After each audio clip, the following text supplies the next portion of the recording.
আসসালামু আলাইকুম, কি অবস্থা সবার?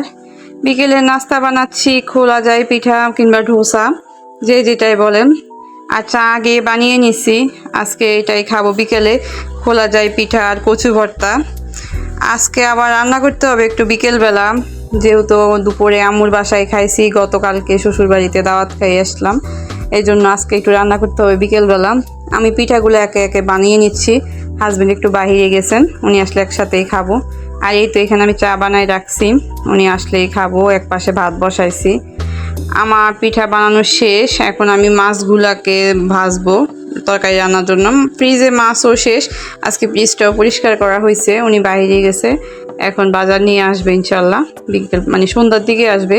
এই জন্য আমি আরও বিকেলে একটু রান্না তাড়াতাড়ি করে শেষ করে নিতেছি, যাতে আসলে সন্ধ্যায় তেমন একটু ব্যাগ পোহাতে না হয়। আর ছোটো বাচ্চা যেহেতু আছে, এই জন্য আগে রান্না সেরে নিতেছি। আমি এখন মাছগুলো ভালোভাবে ভেজে নিব।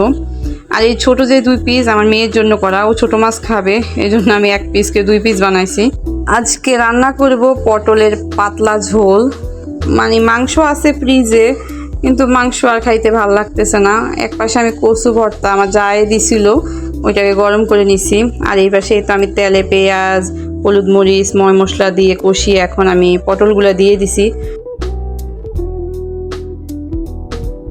বিকেলবেলা বাজারে পাঠানোর উদ্দেশ্যই হচ্ছে, কালকে মেয়ে যেহেতু স্কুল খোলা, যদি কালকে বাজার আনে আমার একটু প্যারা হয়ে যাবে। এখন যদি আনে আমার রান্নাও শেষ হয়ে যাবে, উনি আস্তে আস্তে সন্ধ্যা হলে নাস্তা খেয়ে মাছগুলো ধুয়ে নিতে পারবো ভালোভাবে, অন্যান্য তরকারিও। এই তো আমার পটল কষানো শেষ। এর পর্যায়ে আমি এখন একটু পানি দিয়ে নিব। অল্প একটু পটলে রান্না করতেছি, বাচ্চারা আলু খায়, এই জন্য একটু আলুটা বাড়িয়ে দিছি। আমি এখানে মনে হয় 5টা পটল আর 2টা আলু দিছি বড় সাইজের। আসলে আমার একটু ঝাল কম খাওয়া হয়। এই তো আমি পানি দিয়ে দিছি। এখন পানিটা কষিয়ে আসলে আমি এতে মাছ দিয়ে দিব। এখন আমি মাছটা দিয়ে দিছি, মাছ দিয়ে ভালোভাবে ঢেকে রেখে দিব রান্না হওয়া পর্যন্ত। এই তো রান্না প্রায় শেষের দিকে, আমি এখন একটু লবণ দেখতেছি। সবাই তো জানে আমি লবণ একটু শেষেই দেই, কারণ আমার লবণ নিয়ে একটা ফুবিয়াই বলতে পারেন, ফুবিয়া আছে, এই জন্য আমি একটু লবণ শেষে দেওয়াই পছন্দ করি।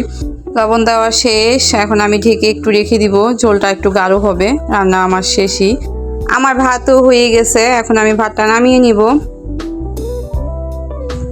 আর এই ফাঁকে আমি রান্নাঘরটা গুছিয়ে নিব, রান্নাঘরের অবস্থা বেহাল। রান্নাঘরটা আমি গুছিয়ে নিছি।